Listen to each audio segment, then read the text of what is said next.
안녕하세요. 매일 주와 함께 이정기 목사입니다. 안녕하세요. 이성미입니다. 목사님, 성경에 보면은요, 예. 사람을 통해서 하나님은 늘 일을 하시잖아요. 항상 예. 그 중에서도 이렇게 큰 일을 감당해내는 사람들이 있어요. 그죠? 예. 하나님은 직접 모든 것을 하실 수 있는 전능하신 분이신데 네. 시대마다 필요한 사람을 들어 쓰셨어요. 네네. 그러니까 아브라함을 들어 쓰셨고 다윗을 들어 쓰셨고 그렇죠. 신약에는 바울을 통해서 예. 이방을 향해서 복음이 증거되게 하셨고 네. 지금도 마찬가지로 하나님은 사람들을 통해서 시대에 꼭 필요한 사람들을 통해서 하나님의 비밀한 구원의 역사들을 이루어가고 계시죠. 네. 그렇다면은 우리나라에서는 북한이 열리면 그들에게로 다시 돌아갈 수 있는 무언가를 해야 되는데 그건 역시 북한에서 오신 분들이 더 잘 알고 계시겠죠? 그럴 겁니다. 하나님이 그죠? 아무래도 그걸 위해서 이렇게 많은 탈북자들이 한국에 오지 하게 하지 않으셨을까. 여기서 복음을 접한 사람은 이제 한국 문화도 알고 북한 문화도 알고 있는 상황에서 누구보다도 복음 증거하기가 수월하게 되지 않을까 싶거든요. 자, 그러면 오늘 그렇게 훈련받고 계시는 한 분을 저희가 초대했습니다. 어떤 분인지 화면으로 만나보시죠. 예.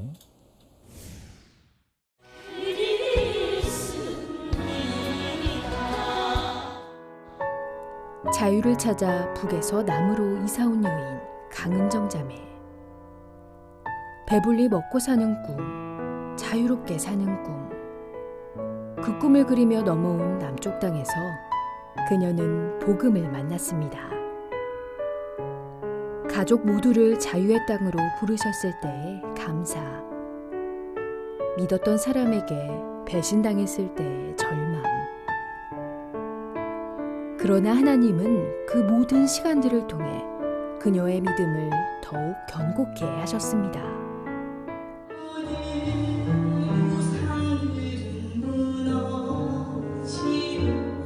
주의 성소를 위한 결단과 자유로운 남한에서 울고 웃었던 마음 깊은 이야기까지. 이제 하나님 없이는 살 수 없다는 그녀. 평양민족예술단의 강은정 자매를 만나봅니다.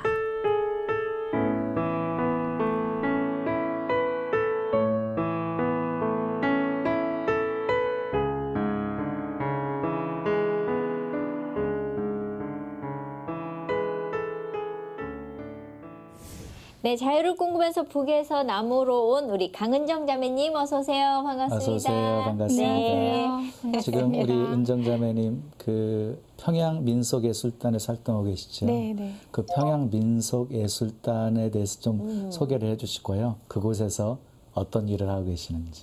평양민속예술단은 이제 자유를 찾아서 대한민국에 입국한 탈북 예술인들, 즉 북한에서 예술 활동을 하다가 탈북하신 분들이거든요. 그래서 재능이 있으신 분들로 구성이 되어서 이제 통일의 사명감을 가지고 남과 북의 문화적 이질감, 언어의 이질감 이런 것들을 좁히기 위해서 이제 활동하는 그런 단체입니다. 그러면 그 평양민속예술단은 몇 년도부터 시작이 된 거예요?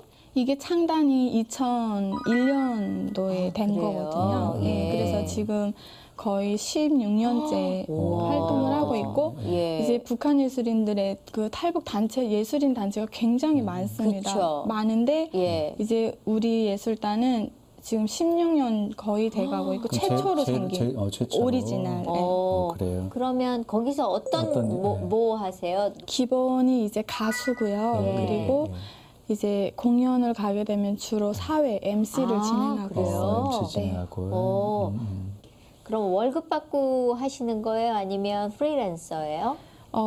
원래는 월급을 받고 이제 일을 했었거든요. 근데 이게 그 회사에서 월급을 받다 보면 회사에 집중을 해야 되고 올인을 해야 되기 때문에 주의를 지킬 수가 없더라고요. 그래서 이제 세상 공연은 거의 다 주말에 있어요. 평일에는 없고. 그래서 주의를 지켜야 되기 때문에 나는 이제 주일날 공연을 못 합니다. 정식으로 회사에 양해를 구하고 지금은 이제 프리랜서로 일을 하고 있습니다. 수입은 괜찮아요? 수입이 좀 많이 딸리고 힘들었었거든요. 근데 이제 어느 날 북한에서도 내가 엄청 고생을 많이 했는데 여기에서 직업에 귀천이 뭐가 있겠느냐.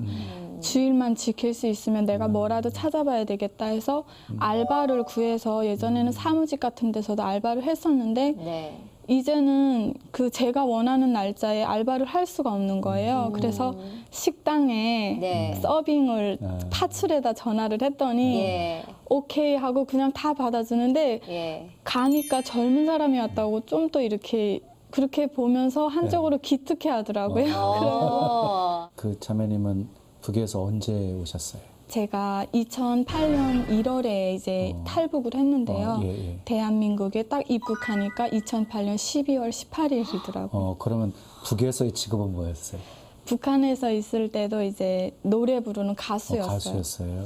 그 김일성을 찬양하는, 그러니까 네. 우리 교회로 말하면 성가대, 오. 예, 그 시스템이라고 볼 수가 있고요. 예. 그 기동예술 선전대라는 건 그 기동예술 선전대. 네. 예. 그러니까 인민들한테 그 당에 대한 체제와 그런 것들을 선동하는 역할을 하는 거예요. 예. 그래서 그런 데서 이제 유급 가수로 활동을 하다가 유급? 네, 유급 가수. 돈 받고 이렇게 하는? 네, 월급을 받고 이제 활동하는 그런 가수를 하다가 예, 탈북하게 되었습니다. 예. 죄송한데 북에서 그 활동하실 때 불렀던 노래 조금만 좀 네. 해주실 수 있어요? 제가 공연장 가다 한 1000번은 부른 것 아, 같아요. 그래요? 반갑습니다. 짧게 예. 한 소절. 예. 얼싸안고 좋아 웃음이요 철싸안고 좋아 눈물일세 반갑습니다 반갑습니다 반갑습니다 반갑습니다. 예. 그 노래는 모르는 사람 없을 예, 거예요. 그렇죠. 예, 예. 이제는 이거 바꿔서 불러요. 어떻게요? 할렐루야 반갑습니다 성도 여러분 이렇게 바꿔서 불러요. 예. 교회에 가게 되면. 그리고 많이 들었던 노래 중에 또 휘파람이라는 노래도 있었던가. 예, 예, 네. 맞아요. 예. 유일하게 네. 이 휘파람은 사상이 들어가지 않은 노래여서 그래요? 그러니까요. 엄청난 인기를 모았었다며요. 네, 네. 예. 거기서 그러면 인기가 굉장히 좋으셨었나요? 네, 나름대로 인기 있었습니다. 가장 어릴 때 제가 했었고 몇 살이에요? 그때가 19살이었어요. 그래요? 네. 그럼 혹시 북에서 살았을 때 어린 시절은 좀 어땠어요? 저의 어린 시절은 좌절과 고통과 절망뿐이었어요. 김일성이가 94년도에 이렇게 죽으면서 북한에 이제 그런 재앙이 동시적으로 온 거예요. 북한은 사회주의 체제다 보니까 국가를 의지해서 살다 보니까 이게 식량, 월급 딱 끊겨버리니까 사람들이 아시잖아요. 북한에는 사업을 내 마음대로 할 수가 없고 딱 주는 대로 벌어먹고 살아야 되는데 뭐 이렇게 재고나 뭐 모아둔 돈 이런 것들이 없다 보니까 사람들이 막 죽어나가는 거예요. 그래서 저희 집도 이제 예외는 아니었고 아침에 자고 일어나면 그냥 마당에 시체가 누워 있어요. 예, 그런 것들을 이제 많이 보면서 저희 집도 너무 힘들고 가난이 싸움이라고 싸움이 이제 굳히지를 않고 정말 근데 유일하게 제가 버틸 수 있었던 게 노래였던 것 같아요. 어렸을 때 노래 좋아하셨네요, 그러면? 네, 그냥 배고파서 산딸기 뜯어 먹으러 산에 올라가도 노래 부르고 집에서 혼자 슬퍼도 슬픔에 맞는 그 노래 부르고 예. 가난 그럼 막연하단 말이에요. 어느 정도로 배가 고픈 시절을 겪었는지 얘기해 줄 수 있어요? 4일을 제가 굶어봤거든요. 4일을요? 4일을. 근데 그 산에 가서 풀을 뜯어 먹으면 그나마 풀로도 배를 채울 수가 있어요. 근데 힘이 없으니까 그 풀조차 뜯어 먹으러 못 가는 거예요. 그리고 소금국이라도 좀 배부르게 먹어봤으면 했던 기억이 진짜 있는 것 같아요. 그러면 가족은 어떻게 되세요? 저는 이녀 일남 중에 막내고요. 예. 아버지, 어머니, 예. 친할머니 이렇게 같이 살고 있었어요. 그래요? 가족이 이제 둘로 갈라지게 되어버린 거예요. 왜요? 너무 먹고 살 그 여력이 안 되니까 엄마가 대홍단이라는 그 감자 고장이 있거든요. 예, 예. 그래서 그쪽으로 식량 구하러 외할머니네 집 가겠다고 그래서 언니랑 오빠를 데리고 양강도 대형단으로 출발을 하고 네. 맹산에는 저랑 아빠랑 친할머니 이렇게 셋이 남겨져서 가족이 반으로 갈라진 거예요. 근데 이제 북한은 사방에 그 김일성이 말씀이 다 붙어 있어요. 횡단 구호라고 이게 이렇게 도로잖아요. 그럼 그 도로 가운데 이렇게 막아놓은 게 있어요. 그 틀로 해가지고. 근데 거기에 위대한 수령 김일성 동지는 영원히 우리 함께 계신다라는 그 구호인데 이제 대형단으로 들어가서 식량을 구해 가지고 나오시다가 북한에도 이동의 자유가 없어요. 예. 그러다 보니까 그 이제 어느 지방에서 어디로 무슨 차가 장거리 여행을 간다 하면은 거기에 사람들이 새까맣게 몰리는 거예요. 예. 돈 내고라도 좀 타고 가고 싶어서. 근데 사람들이 너무 많이 타다 보니까 그 이제 횡단구호에 척추가 밀려가지고 아유. 기적이에요. 끊어져가지고 안진뱅이가 돼버린 거예요, 엄마가. 그래서 아유. 만나지 못하고 그렇게 2년을 헤어져서 살다가 예. 네 아버지도 그렇게 떠돌고 다니시지. 그럼 혼자서 그냥 그 힘든 것들을 이겨내야만 했었네요. 예. 미안해요. 아픈 기억을 꺼내게 해서. 그러면 엄마랑 오빠는 대응단에서 나오지 못했고 혼자서 그냥 외할머니하고 아빠하고 지내게 된 거예요. 친할머니. 친할머니하고. 그래서 이제 먹고는 살아야 되니까 산에 올라가서 이제 뜯어먹는 것도 더 이상 힘들어서 그 집에 있던 국수 분틀을 하나 팔았거든요. 네. 그래서 그걸로 쌀 2kg를 사서 밥 장사를 시작을 한 거예요. 그래서 벌어먹고 그렇게 하루하루 살고 있는데 할머니는 집에서 밥을 해주면 저는 나가서 팔고 돌아왔거든요. 그래도 장사가 풀 뜯어먹는 것보다 훨씬 낫더라고요. 그래서 다리 밑에서 밥을 그날도 어김없이 팔고 있는데 어떤 남자애가 저를 보면서 울고 있는 거예요. 그래서 저 이렇게 무의식에 고개를 돌렸다가 다시 보니까 낯이 있는데 저희 오빠인 거예요. 어머. 오빠가 저를 막 안고 울다가 엄마가 이제 대형단에서 왔다. 그래서 밥 팔던 그릇을 다 버려버리고 날아갔어요. 너무 근데 우리 엄마가 좋아서. 기적적으로 걸어서 나오셨더라고요. 그때 나이가 12살 때 헤어지고 14살 때 14살 때 그때 학교는 다녔어요? 못 갔어요. 그러면 그렇게 해서 만나서 엄마를 다시 모시고 와서 같이 살게 된 거예요? 네, 그래서 거기서 살다가 도저히 안 되겠다는 생각이 들어서 엄마의 말로는 대형단에는 그 농사 짓는 벌, 그러니까 우리 말하면 호남벌처럼 큰 그런 벌이래요, 대형단 지역은. 그래서 그쪽으로 이사를 가게 되면 땅에서 그 나오는 알곡만 먹고 주워 먹고 살아도 배고를 일은 없다고 하더라고요. 그래서 온 가족이 함께 대형단으로 이사 오게 된 거예요. 그럼 대형단으로 가서는 조금 괜찮았어요? 생활이? 네, 그때는 학교를 다닐 수 있었어요. 그래도 뭐 입는다던가 심는 이런 생활 필수품 이런 것들을 마음대로 뭐 풍족하게 못 누려도 배는 안 걸고 살았거든요. 그래요? 네. 그럼 몇 년 학교 다녔어요? 그때 제가 6년인가 그렇게 다녔어요. 예. 그러면 그렇게 해서 맹산에서 훨씬 더 좋은 조건의 환경으로 이사를 가서 살게 됐는데 어떻게 또 탈북을 하게 됐어요? 배만 진짜 안 걸었다 뿐이지 네. 부모님이 환자시거든요. 엄마가 이제 그 사고로 인해서 이제 힘든 일 못 하시고 있고 아버지도 다리가 아프셔서 여기 말로 하면 장애인인데 그 북한에서는 그거를 경로동이라고 하거든요. 경로동이라는 그 단체에 속해 있는데 일을 너무 못 하시니까 식구는 이제 6명이나 되고 누가 벌어와야 먹을 거 아니에요. 그렇죠. 근데 중요한 거는 국가에 나가서 일을 하면 배급 주고 월급이라도 주면 그래도 타먹고 일을 할 텐데 일을 시켜도 돈을 안 주는 거예요.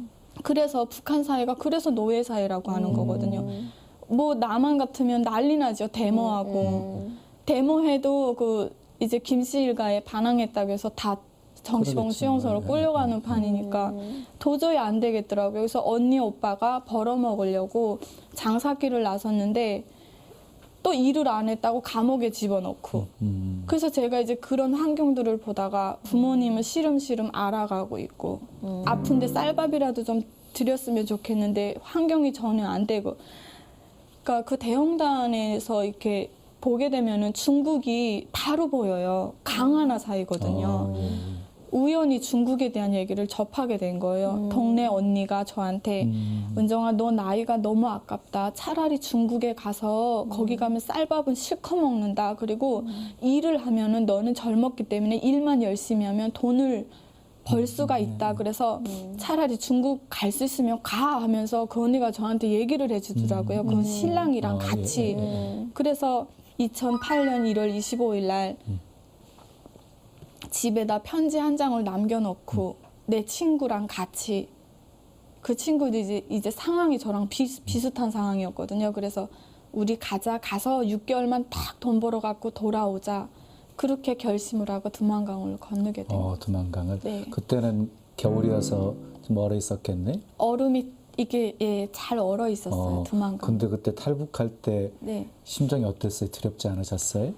진짜 심장이 멎는 줄 알았어요. 그렇죠. 잡히면 끝나는 건데. 네, 그게 언니 이제 그 부부가 저를 넘겨준다고 해가지고 그쪽에서 알려주는 대로 국경경비대 군대를 만나가지고 두만강 지역에 나온 거예요. 나왔는데 새벽이었거든요. 근데 새까맣고 전지불만 저 두만강 쪽에서 전지불로 이렇게 깜빡깜빡 하면 깜빡깜빡 두 번 이게 횟수가 신호예요. 맞게 되면 예, 예. 횟수인데 신호가 와가지고 넘어가려고 하는데 경비대가 저를 순간 딱 잡는 거예요. 그 군대가. 그래서 그냥 이 온 마음이 나 이제 죽었구나. 끝났다 이제. 이 사람들이 나를 현장에서 이렇게 잡아가지고 가려고 도와주는 척 쇼한 거구나 이런 네. 생각을 하고 있었는데 네. 그 군대가 저한테 하는 얘기가 내 말 잘 들어. 이제 들어가면 잡혀 나오지 말고 거기서 잘 살아. 내가 기도할게. 빨리 가. 이러는 거예요. 네. 근데 그때는요. 제가 두만강을 건널 때는 진짜 내가 돌아갈 수 있을까? 그런 마음과 무서움과 정말 여러 가지 감정이 확 교차하는 상황이었고 그게 기도가 무슨 말인지도 하나도 들리지도 않고 그냥 감사합니다 이런 말도 안 하고 냅다 건너왔거든요. 두만강을 건너오는데 이 마음 속에요. 누가 내가 중국으로 가면 나를 딱 기다리고 있는 것 같은 그런 보이지 않는 확신이 확 드는 거예요. 그러면서 그 복잡한 감정이 막 교차하는 과정에 그 어떤 한쪽으로 편안한 마음이 들더라고요. 그래서 이제 친구랑 같이 1분도 안 돼요. 그 얼음이 너무 잘 얼어 있어서 이렇게 미끄럼틀 타고 타는 바로 것처럼? 넘어오거든요. 그렇게 해서 이제 브로커, 중국 브로커한테 우리가 넘겨져가지고 연길로 들어가게 된 겁니다. 근데 딱 결정을 하고 나서 엄마나 가족들한테 이야기하셨어요? 못했어요. 제가 이제 편지 한 장을 써놓고 그리고 그 다음에 그 저를 넘겨준다는 그 브로커 언니의 남편한테 부탁을 했죠. 내가 중국에 가서 돈을 벌어도 이제 아저씨 손으로 나와야 되기 때문에 도망 안 가니까 돈 좀 있는 대로 한 10만 원만 달라고. 그러니까 있는 돈 다 꺼내주면서 6만 원을 주더라고요. 그래서 부모님한테 그거라도 드리고 내가 떠나야 마음이 편할 것 같아서 엄마한테는 한 3만 원을 드렸나? 그렇게 드리고 아버지한테는 담배 사피라고 5천 원을 드렸거든요. 태어나서 처음 부모님한테 돈 드려봤어요, 그때. 근데 아버지 어머니는 야, 은정아, 네가 어디서 이렇게 큰 돈이 나왔느냐 하면서 신기해하면서 내가 중국으로 갈 거라는 그 마지막 인사라는 걸 전혀 모르고 너무 기뻐서 좋아하시는 거예요. 생각도 못 하셨겠죠. 네. 그러면 이제 중국으로 넘어왔잖아요. 네. 그러면 중국에서 생활도 만만치 않았을 텐데 어떠셨어요? 제가 딱 그렇게 해서 연길로 들어왔잖아요. 친구랑 같이 들어왔는데 그 브로커한테 얘기했어요. 아저씨 우리 빨리 일 좀 하게 해주세요. 그랬더니 그 아저씨가 저랑 제 친구한테 하는 얘기가 표정 하나 안 바뀌고 내가 너네 돈 주고 샀어 이러는 거예요. 그래서 순간 예? 이러다가 돈 주고 샀대요. 그래서 너무 기가 막혀서 저도 모르게 도대체 얼마 주고 샀어요? 그랬더니 3,000원을 주고 샀대요. 친구랑 나랑 한 사람당 3,000원씩. 그래서 그 다음에 배신감이 들더라고요. 그렇게 우리를 도와준다고 탈북시켜준다고 해놓고 결국에 나를 팔아먹었구나 이런 생각에 그 집 문을 확 박차고 나와가지고 어디론가 막 갔어요. 걸어가고 있는데 눈물이 엄청 나더라고요. 내가 팔려올 거라는 생각은 하지도 못했고, 아, 나는 이제 그럼 어떻게 해야 되느냐. 그 어디론가 막 가는데 울음이 너무 나와가지고 엄마 엄마 하면서 어디 턱 주저앉았는데 그 중국의 낯선 환경들과 높이 선 빌딩들 막 바람이 왔다 갔다 하고 너무 더 서럽고 싸늘한 거예요. 한참 울다가 정신을 차리고 그래 내가 가족을 위해서 여기까지 왔는데 뭐를 못하겠느냐. 다시 돌아가자. 무슨 방법이 있을 것이다 하고 또 찾아서 들어갔어요. 들어갔더니 그 내 친구는 이제 뭐 마음에 어떤 준비를 했는지 모르겠는데 은정아 잘 왔어. 우리가 이제 방법이 없잖아 하면서 저를 다독이더라고요. 그래서 그러면 우리 이제 어떻게 해야 돼요? 하니까 시집을 가야 된대요. 그래서 그래요. 그냥 따라야죠. 내가 할 수 있는 게 아무것도 없었거든요. 그래서 알겠습니다 했는데 또 딴 브로커한테 저희가 팔려간 거예요. 9,000원에. 예. 3,000원에 그 첫 번째 브로커가 사서 다른 브로커한테 또 이렇게 옮겨갔는데 네. 그 옮겨가는 가기 전에 첫 번째 브로커가 갑자기 뛰어들어오더니 우리 둘이 갈라져야지 같이 있으면 잡힌대요. 지금 공안에 뭐 신고가 들어갔다고 그러더라고요. 그래서 우리는 그게 진짜인 줄 알고 우리 꼭 살아서 다시 만나자 하고 그 브로커가 데려다주는 집에 저는 가고 내 친구는 그 이쪽에 브로커네 집에 남았는데 알고 봤더니 돈을 주고 이제 팔려가는 기간에 저희들을 가만히 놔두는 게 아까우니까 돈을 주고 저를 호래비한테 빌려줬더라고요. 그걸 몰랐었거든요. 여기 이 집에 내가 데리러 올 때까지 너 꼼짝 말고 있어야 돼. 그래서 알겠습니다. 안 그러면 잡힌다고 하니까 거기서 하라는 대로밖에 할 수밖에 없어요. 그래서 알겠다고 하고 들어갔는데 남자 혼자가 큰 집에 혼자 있는 거예요. 근데 이 느낌이라는 게 있잖아요. 그래서 제 방이 어디예요? 하니까 조선말을 아예 모르고 중국말로 하면서 이렇게 막 해요. 어디로 들어가라고. 그래서 방 안에 들어갔는데 30분 동안 저한테 막 두드리면서 나오라고 하는데 저 무서워가지고 문 닫아 걸고 나오지 않고 가만히 있었거든요. 근데 막 나오라고 막 크게 소리를 질러서 이게 무슨 일인가 하고 튀어나갔더니 전화를 바꿔주는 거예요. 그래서 받았더니 제 친구 우림이가 울면서 막 소리를 지르는 거예요. 그래서 내가 우림아 왜 그래 무슨 일이야 왜 그래 했더니 브로커가 전화기를 확 뺏어서 바꾸더니 지금 얘가 지금 목에다 칼을 겨누고 죽겠다고 한대요. 그래서 도대체 왜 그러느냐 그랬더니 그리고 나중에 이제 만나서 물어봤어요. 그랬더니 결국에는 이 브로커가 내 친구를 이렇게 강간을 하려고 했는데 제가 옆에 있으니까 저도 딴 호래비한테 돈 받고 빌려주고 속셈이었던 거예요. 그러니까 얘가 급하니까 부엌에 내려가서 식칼을 이렇게 들고 내 몸에 손대게 되면 나 죽어버리겠다고 빨리 은정이 언니한테 전화하라고. 은정이한테 1년 차이였거든요, 저랑. 전화하라고 해가지고 다시 만난 거거든요. 그래서 막 울고 저도 이제 그 집에 조금 오래 있었으면 무슨 일을 당했을지 모르는 거거든요. 그래서 만나가지고 똑바로 얘기했죠. 우리 둘이 팔려갈 때까지 또 한 번 갈라놓고 이렇게 하면은 다 죽어버리겠다고. 그러니까 그때 무서운 게 없더라고요. 이래도 죽고 저래도 죽고. 그렇게 해서 또 다른 브로커한테 팔려간 거예요. 그래서 총 3번을 팔려갔어요. 그래서 거기가 마지막으로 팔려간 정착지가 돼버린 거예요. 거기는 어디예요? 심양이요. 심양에. 네. 예. 그러면 그 남편이 되려고 그랬던 그 남자. 네. 그 남자는 그냥 거기서 헤어진 거예요. 만난 적도 없고 헤어진 적도 없다고 봐야 되겠죠. 그냥. 왜냐하면 제가 팔려서 이제 그 집에 들어갔는데 예. 민박집이었거든요. 예. 근데 참 제 친구는 천장 아들이 와가지고 우리가 심양에 도착하자마자 바로 데려갔어요. 근데 이제 나를 사러 온다던 사람이 이제 나를 사서 자기 아내로 삼겠다고 했던 한족 분이 예. 오신다고 하다가 갑자기 마음이 바뀌어서 안 온대요. 그래서 저는 그 집에 또 남게 된 거예요. 예.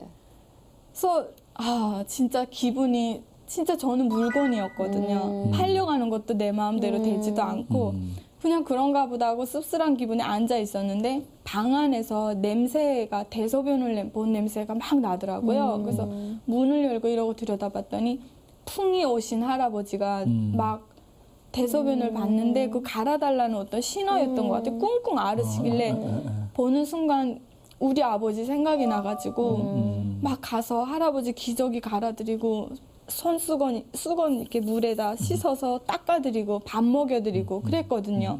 근데 외출했던 딸이 들어오더라고요. 들어오시더니 아버지 해준 거 너무 고맙다고 그러면서 자기한테 남자 동생이 있는데 이왕이면 자기 남자 동생이랑 하지 않겠느냐 했는데 이분은 조선족 분이다 보니까 말은 통했거든요. 그러니까 그것만으로도 살 것 같더라고요. 근데 중요한 거는 그 동생이 싫다고 그러면 저는 또 안 되는 거예요. 거잖아요. 네. 그래서 그냥 이래도 안 되고 저래도 안 될 거 그냥 네 했어요. 했는데 자기 동생이 한국에 돈 벌러 간 지 이제 한 달밖에 안 됐는데 그러면 이 컴퓨터로 영상 채팅을 좀 하자. 예, 그렇게 해서 좋게, 그러니까 동생이 좋다고 하면은 살고 아니면 어쩔 수 없다고 그래서 알겠습니다 했는데 그리고 그날 저녁에 한국과 중국에서 화상 채팅. 화상 채팅했는데 제가 마음에 든대요. 그래서 그냥 그 집에 눌러 앉기로 했는데 이 남자분은 결혼했다가 한번 실패를 하셨고 9살 난 딸이 있는 거예요. 그러니까 제가 그 집에 눌러 앉는 순간 제가 9살 난 제 나이 23살에 9살 난 딸이 엄마가 된 거예요. 그 어린 애기도 엄마 오면 엄마 하면서 잘 따르고 또 걔를 보니까 내가 어릴 때 생각이 나서 나도 걔를 다듬어주게 되고 잘 지냈거든요. 근데 꿈에 엄마가 매일 괴롭히는 거예요. 나타나가지고. 꿈속에 제가 그 탈북하기 전의 모습인데 너무 못 먹어가지고 그냥 빼싹 말라서 뼈에 가죽만 붙어가지고 계속 똑같은 모습으로 괴롭히는데 은정아 너 어디 있니? 나 배고파 근데 너 어디 있니? 꿈속에 한 4일을 그렇게 괴롭히더라고요. 아유 그래서 그냥 자다가 확 일어나면 온 베개가 다 눈물로 젖어 있어요. 그래서 내가 막 소리 내면서 울게 되면 그 집에서도 불편해할 것 같아서 입을 뒤집어 쓰고 이 악물고 막 울고 그 티를 안 내려고 그랬었는데 저한테 그 옳게 될 분이죠 이제는. 그래서 화상 채팅을 그때 했을 때 당시 나중에 계획이 결혼을 하기로 되어 있었거든요. 제 생일이 6월 23일인데 이제 돈 좀 벌어가지고 한국에 오겠다 해서 그때 화상 채팅했을 때가 2월 달이었고 6월 달에 이제 한국에서 중국으로 오면 그때 결혼을 하자 이렇게 약속이 되어 있었거든요. 그래가지고 나도 그렇게 하기로 있었는데 이게 날짜가 가면 갈수록 점점 더 저는 자신이 없는 거예요. 내가 정말 좋아해서 사랑해서 만난 사람도 아니고 여러 가지로 힘들었어요. 그래서 막 제가 그때 당시 제정신이 아니었다고 그러더라고요. 그러니까 이 아주머니가 저한테 나를 어느 날 불러놓더니 힘드냐? 그래서 내가 힘들다고 너무 고통스럽다고 그랬더니 저한테 참 뭐라 해줄 말이 없다 그러면서 네가 생각하고 있는 모든 것들 다 말하고 마지막에 예수의 이름으로 기도드렸습니다. 이렇게 하래요. 크리스찬이었구나.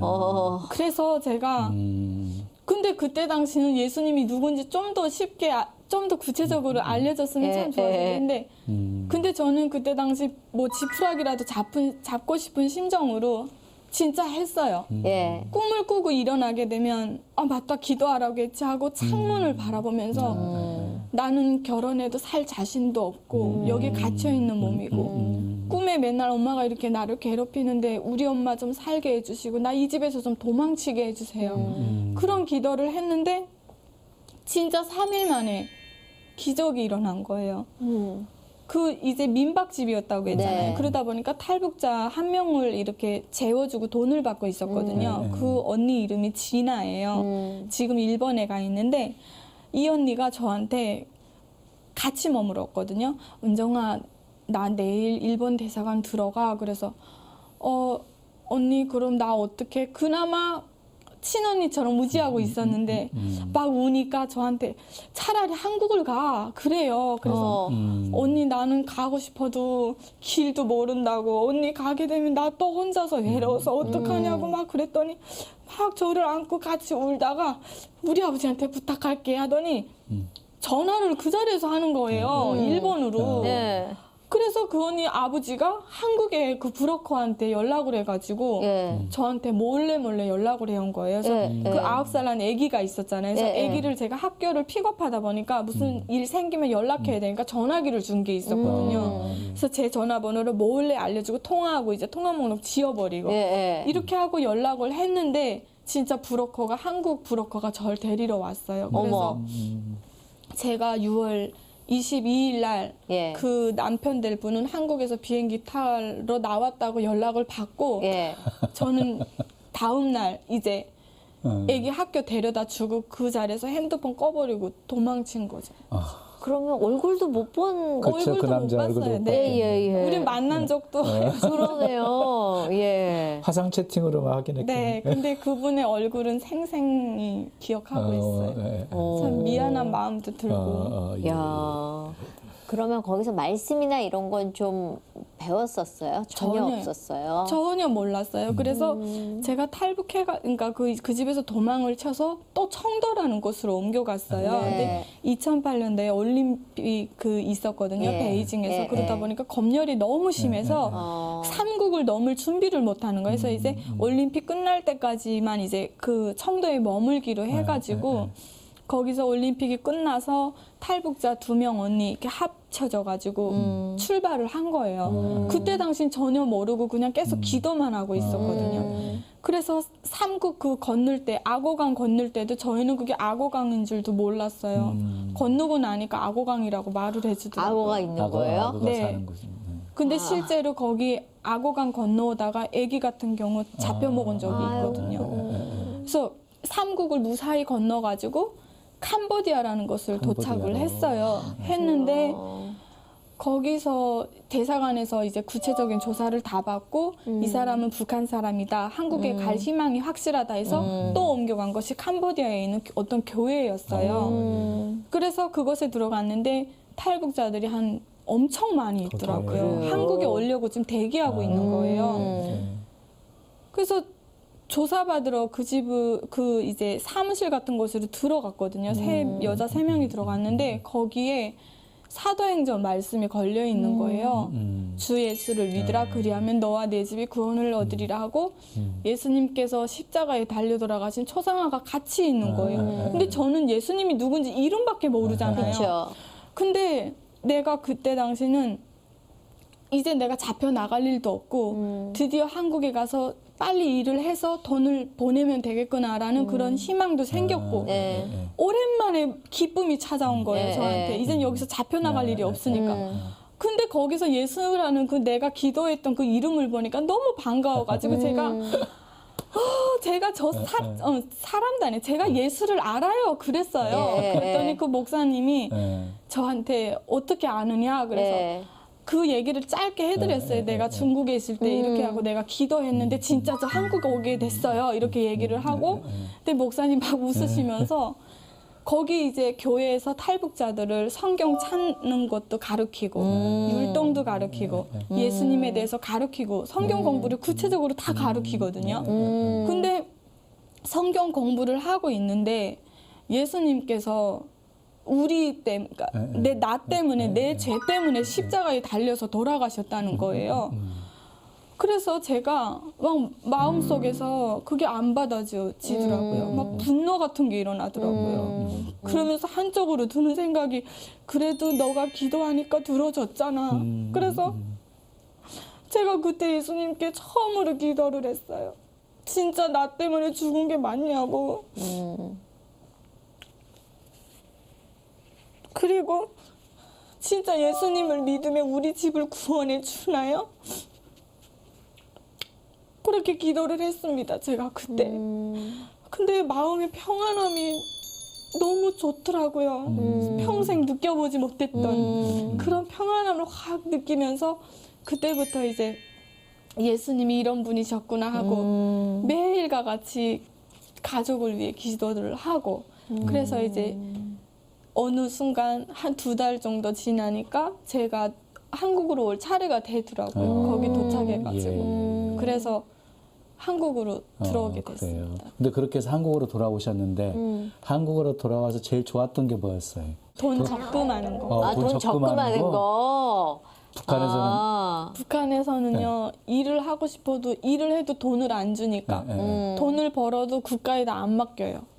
사람들이 돈을 맡기게 되면 색안경을 끼고 봐요. 무슨 짓을 해서 돈이 어디서 저렇게 많이 났는지 이렇게 그렇게 해서 안 좋게 보고 국가에다 맡긴 돈을 일단 찾을 수가 없거든요. 그리고 뭐 카드, 계좌 이런 게 없고 다 현금 시스템이어가지고 딱 한국에 도착하면 느낌이 어땠어요? 제가 한국에 딱 도착하면서도 반신반의했어요. 한국을 다 믿지 못했어요. 그러니까 북한이 저렇게 못 사는 이유는 미제 침략자와 남조선 계례도당 때문이라고 어렸을 때부터 세뇌를 받고 살아가지고요. 근데 내가 진짜 한국에 딱 국정원에 도착하는 순간 조사 과정에서 저한테 선생님이라고도 호칭도 불러주고 제가 그때 당시 얼굴에 여드름이 많이 나고 스트레스 때문에 살도 엄청 쪘거든요. 근데 아파하면 병원 바로바로 데려가고 그러니까 어떤 그런 진짜 사람 대접을 해주는 거예요. 그래서 야 내가 진짜 그렇게 교육받고 알아왔던 거랑 너무 다르구나. 그리고 지금 나와서 이제 정착하면서도 경찰관들의 그런 보호도 그렇고 명절 때 되면 항상 문자하고 선물 챙겨주고. 네. 근데 한국에 오셔가지고 네. 한국에서 만난 사람 중에 조금 끝까지 있는 모습 그대로 받아주고 네. 좀 할 수 있을 때까지 기다려주신 분이 계셨다고요. 제가 하나원 나올 때 처음으로 저를 도우미로 이렇게 나오셨던 부부신데 집사님, 우리 지옥자 집사님이신데 신앙적으로 저를 지금까지도 그렇게 해주시는 분이시거든요. 뿐만 아니라 뭐 고춧가루, 심지어 소금까지 다 챙겨서 자식처럼 돌봐주시고. 예. 그러면 우리가 또 안 만날 수 없죠. 그렇죠. 예, 만나봐야죠. 예. 지옥자 집사님, 저희 좀 만나주시죠. 예. 사랑하는 은정아, 내가 너를 만날 때 처음엔 참 어설프고 어디서부터 어떻게 해야 될지 몰랐는데 진짜 왠지 모르게 처음 만났을 때도 남 같지 않고 우리 딸 만난 것 같아서 너 부천으로 보낼 때 진짜 이모도 많이 울었다. 근데 지금 이렇게 돌아보니까 너 때문에 야 내가 방송국에도 다 와보고 진짜 주님께 영광이다. 앞으로도 힘든 일이 있어도 우리 진짜 이 신앙 꼭 놓치지 말고 네 지경을 넓혀주시는 하나님께 진짜 감사하고 은정아 사랑한다. 앞으로 끝까지 우리 승리하자. 어쩌다가 사기를 당하셨어요?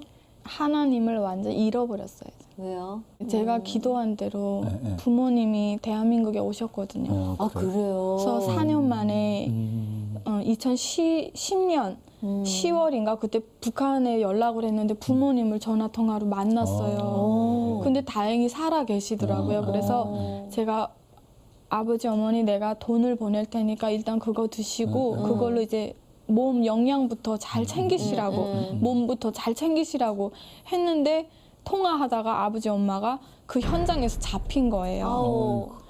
잡혀가지고 나중에 왜 그렇게 됐는지를 물어봤더니 그 국경에 돌고 있는 탐지기에 제 통화가 잡혀가지고 집 주소까지 다 나오는 그냥 거죠. 예, 그래서 저희 아버지 엄마가 저랑 통화하러 무산 지역에 내려오는 그 순간까지 나 잡아가세요 하고 포위망에 있었던 거예요. 감시 상태에 있다가 현장에서 잡힌 거예요. 근데 그렇게 해서 연락이 끊겨서 알아보니까 부모님이 이제 잡혀가지고 고문받다가 돌아가셨다고 그러더라고요. 오직 그때까지만 해도 나는 부모님께 돈을 보내드리고 한국에 모셔오는 게 나의 모든 전부의 목표였는데 나 때문에 그렇게 됐다니까 죄책감에 이제 제가 자살을 하려고 우울증에 걸렸거든요. 그래서 가장 빨리 죽는 방법이 수면제더라고요. 근데 수면제를 많이를 안 줘요. 그래서 약국을 이렇게 돌아다니면서 뭐 한 4-5군데 다니면서 한 60알을 제가 수면 유도제를 샀거든요. 진짜 우울증에 극심하게 시달리다 이제 죽어버려야 되겠다. 살고 싶지 않다 해가지고 알 다 까가지고 이렇게 해서 먹으려고 딱 하는데 전화벨이 따라랑 울리는 거예요. 그래서 아니 순간에 이게 그 죽으려고 했던 그 감정이 다 없어지고 전화를 받았는데 제가 그 같이 예술활동하던 한국 언니가 무용수 언니가 전화 오더니 해맑은 목소리로 은정아 우리 고기 구워 먹자 얼른 와. 너 오늘 언니한테 안 오면 너 정말 언니 안 볼 거야. 언니 화낼 거야 이러는 거예요. 그래서 근데 그때 정말 나도 모르게 그 약 다 내려놓고 고기 먹으러 갔어요. 가서 그 언니가 저한테 각서를 받아내더라고요. 다시는 그런 짓 생각하지 말고 산 사람은 살아야 된다면서 한 20일 동안 저를 케어를 해줬어요. 제가 또 딴 마음 먹을까 봐. 그리고 나서 2012년도에 다시 연락을 했는데 부모님이 다 살아 계셨던 거예요. 근데 그 보이부 안에서 이거는 나만과 직접 통화가 현장에서 잡혔으니까 빼도 박도 할 수가 없어요. 근데 제가 북한에서 나올 때 편지를 남겨놓고 왔거든요. 부모님한테. 근데 그 편지가 살린 거예요. 부모님. 다시 돌아오겠다라는 그 내용이었어요? 네네. 편지에다 제가 그때는 사상이 진짜 그랬거든요. 나는 이 나라가 싫어서 가는 게 아니라 장군님이 싫어서 가는 게 아니다. 돈만 벌어갖고 내가 6개월만 벌어갖고 돌아와서 빚도 좀 갚고 아버지 엄마도 살리고 그렇게 하고 내가 자수하고 정말 예전처럼 일을 잘하겠습니다. 그때까지만 기다려주세요. 그렇게 편지를 써놨는데 아버지 엄마가 너무 이게 고문이 심하고 아프니까 그 편지를 보여줬고. 그래서 제발 나 믿어달라. 나는 딸한테 가려고 했던 마음이 없다. 딸한테 연락이 와서 받았는데 그 편지를 보면 증명이 될 것이다 해서 편지에 뭐 날짜까지 다 적혀 있으니까 그걸 봤는데 그 보이부 사람들도 사람인지라 제가 써놓은 편지를 읽고 다 울었대요. 그러면서 딸이 또 연락이 오면 무조건 조국으로 돌아오게 하는 게 아버지 임무예요 하고 풀어준 거예요. 그래서 살아 있었던 거예요. 그래서 2012년도에 연락을 해가지고 만나서 다행히 다 뺏어 왔는데 하나님한테 모든 걸 맡겨드려야 되는데 내가 먼저 왔으니까 내가 한국 사회를 더 잘하니까 내가 가족을 다 책임져야 된다는 그런 모든 게 하나님께 맡기지 않고 내가가 있었던 거예요. 그러다 보니까 돈에도 집착하게 되고 부모님이 힘들어하고 아파하시고 이러시면 병원 가려도 돈이 필요하고 좋은 거 맛있는 거 좋은 옷 사드리려도 돈이 필요하고 그러니까 돈이 우상이 돼버린 거예요 저한테. 그러니까 서서히 돈 쫓아가다 보니까 주님과 멀어졌고. 네. 그러다 보니까 아우 그래 오늘 교회 못 가는데 다음 주에 가지 뭐. 아우 다음 주에 못 가는데 아우 그래 혼자 집에서 기도하지 뭐. 이러다가 점점점 하나님이 까맣게 없어진 거예요 제 머릿속에. 그러다 사기를 결국엔 당했는데 가장 친하게 지냈던 사람이 제 명의로 1억짜리 대포차를 그러니까 명의로 차를 뽑아서 대포차로 팔아먹었더라고요. 명의를 빌려주면 한 달에 50만 원씩 주겠다고 그래가지고 명의를 빌려줬는데 제 명의로 그 짓을 이제 한 거예요. 그래서 또 우울증에 걸린 거예요. 제가 간신히 해방이 됐는데 또 우울증에 걸렸는데 어디에서 누가 연락이 와도 하나도 받고 싶지도 않고 24시간 이 눈물에서 이 눈에서 눈물이 안 마르는 거예요. 계속 울고 있고 전화기 다 꺼놓고 그러면서도 어떻게 하나님의 은혜로 저 지옥자 집사님한테는 연락을 한 거예요. 딱 저분 전화만 받고 저분한테만 연락을 하고 그러다가 은정아 안 되겠다 기도하자 하고 이모님께서 올라오셨어요. 집사님께서 올라오셔가지고 주님 회개합니다 하면서 집사님이 막 저를 놓고 기도를 하는데 저도 모르게 배를 굴어지고 잘못했어요 하면서 울었어요. 근데 순간 이 머릿속에 필름처럼 확 지나가는데 내가 북한을 떠나와서 그리고 중국에 머물면서 오늘날 내가 있기까지 그 하나님이 개입했던 일들이 그냥 확 지나가면서 내가 하나님을 잃어버렸구나. 그 깨달음이 그때 오더라고요. 제대로 야단맞고 정신 차려가지고 그렇죠, 지금은 뭐 다시는 다시는 잘못하지 않겠습니다. 이런 분위기네요. 무서워요. 무서워요? 하나님 무서운 분이에요. 그러니까 하나님 무서워하는 것이 그 하나님 경외하는. 근데 내가 잘못한 거잖아요. 어쨌거나 그죠? 네, 내가 잘못한 건데. 아버지 야단칠까봐 도망다니는 저의 모습이죠. 뭐. 그래서 지금은 하나님이 나에겐 어떤 하나님이에요?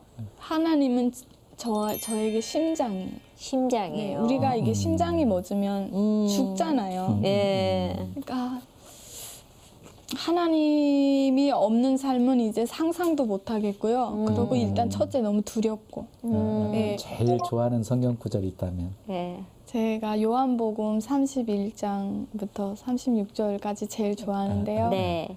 요한복음 8장 6장? 31절부터 36절까지. 예. 예쁜 목소리로 듣겠습니다. 그러므로 예수께서 자기를 믿은 유대인들에게 이르시되 너희가 내 말에 거하면 참으로 내 제자가 되고 진리를 알지니 진리가 너희를 자유롭게 하리라.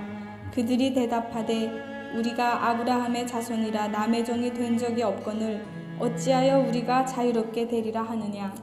예수께서 대답하시되 진실로 진실로 너희에게 이르노니 죄를 범하는 자마다 죄의 종이라. 종은 영원히 집에 거하지 못하되 아들은 영원히 거하나니 그러므로 아들이 너희를 자유롭게 하면 너희가 참으로 자유로우리라. 아멘.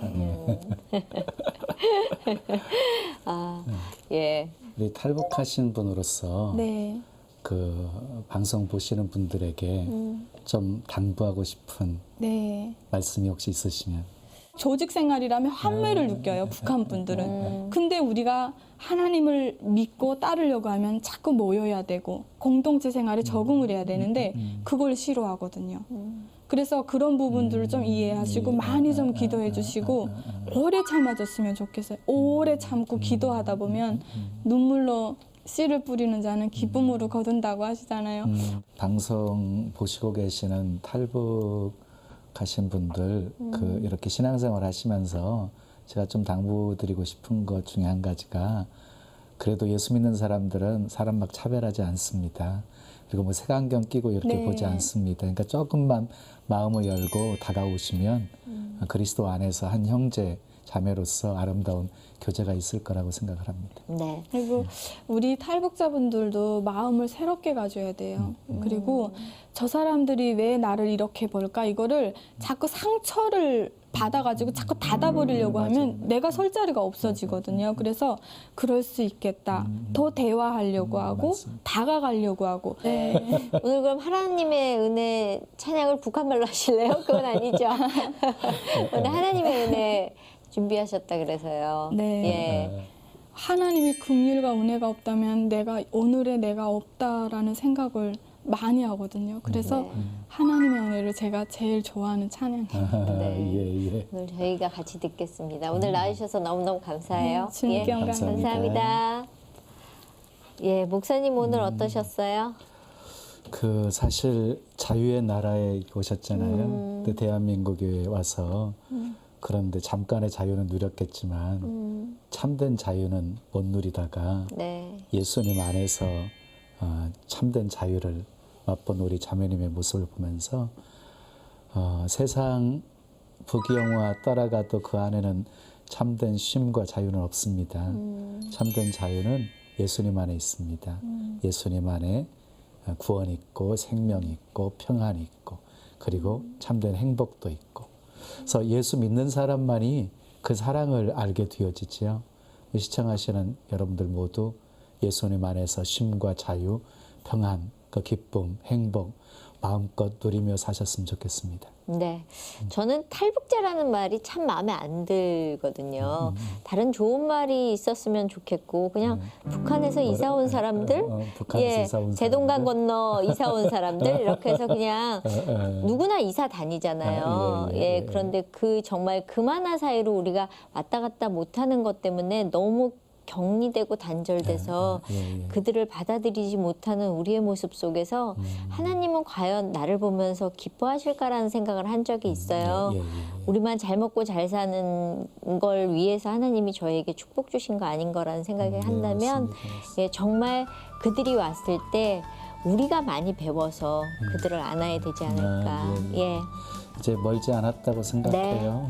멀지 않았다 생각하고 우리 북한 동포들 빨리 그 마음껏 자유를 누리면서 우리처럼 그렇게 행복하게 그리고 자유롭게 신앙생활하는 그날이 속히 왔으면 좋겠습니다. 네, 오늘 하나님의 은혜 들으면서 이 시간 마치겠습니다. 저희 다음 시간에 오겠습니다. 감사합니다. 감사합니다.